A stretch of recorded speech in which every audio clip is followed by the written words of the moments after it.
माझे सहकारी शिक्षक वृंद आणि विद्यार्थी बालमित्रांनो, खरं तर त्यांच्याबद्दल बोलताना आता आश्रू रोखणं पण अवघड आहे आणि त्यांना निरोप देणं पण अवघड आहे. पण हा एक औपचारिक भाग असतो. शिंदे सरांना इथे येऊन 13-14 वर्ष झाले आणि तसं जर मी पाहायला गेलं तर मी पाहिलेले शिंदे सर वरून ते पहाडासारखे नारळासारखे दिसतात, पण ते नेहमी आतून एखाद्या मेणबत्तीसारखे आहेत. एखाद्याचं दुःख त्यांना कधीच ऐकवलं जात नाही. लगेच त्यांच्या डोळ्यात पाणी यायचं आणि मला आश्चर्य वाटायचं सुरुवातीला की सरांची पर्सनॅलिटी इतकी पहाडासारखी असताना ते आतून मेणबत्तीसारखे आहेत.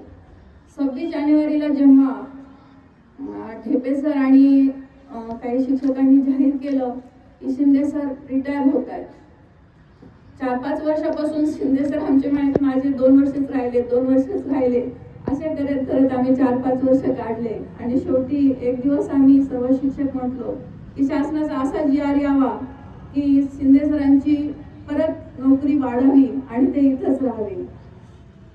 कारण त्यांचा जो आधार असायचा तो आम्हाला घरच्यासारखा, वडिलांसारखा वाटायचा.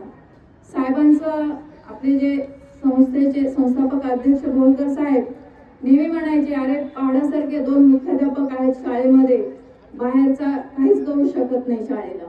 हा विश्वास त्यांना नेहमी असायचा. तोच विश्वास आम्हा शिक्षकांना असायचा की एखादा पालक काही समस्या घेऊन आले तर आम्हाला नेहमी वाटत की शिंदे सर ती समस्या आल्लदरीत्या सोडवतील. आणि शिंदे सर नेहमी म्हणायचे की संकट सोडा, हसून खेळून राहा. आणि ह्या शाळेत आल्यानंतर खूप काही मिळालं म्हणणं माझं चुकीचं ठरणार नाही. मला शिंदे सरांच्या रूपात एक मोठा भाऊ मिळालेला आहे आणि बहिणी पण मिळालेल्या आहेत, ज्यांनी मला एक बहीण म्हणून नेहमी साथ दिलेली आहे. माझ्या वैयक्तिक आयुष्यातही आणि शाळेमध्येही.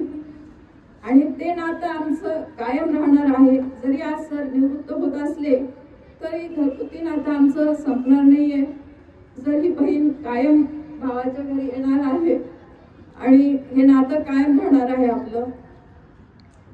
शिंदे सर आज निवृत्त होत आहेत, हे एक औपचारिक आहे की शाळेतून जाणं त्यांचं, पण आज त्यांचं इथून पुढे नवीन सुरुवात होते. आता ढेपे सर आणि लाखे सरांनी सांगितलं की त्यांना, आम्ही म्हणायचं की शिंदे सर तुम्ही आता घरी बसल्यावर काय करणार, तेव्हा आम्ही नंतर आताच विषय झाला की शिंदे सरनी पूर्ण तयारी करून ठेवली आता की ते नातवांना खेळवतील.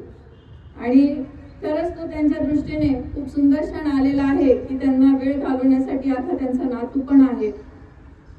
आमचे विद्यार्थी, आताच एका विद्यार्थिनीने सांगितलं की आम्ही कोणाचं भाषण ऐकताना बडबड करायचो, पण शिंदे सरांचं भाषण आलं की आम्ही शांत बसायचो. आणि खरंच आहे, त्यांच्या भाषणामध्ये वास्तव पण असायचं आणि त्याच्या मागे वास्तवामध्येच ते विद्यार्थ्यांना मार्गदर्शन करायचे, शिक्षकांना मार्गदर्शन करायचे.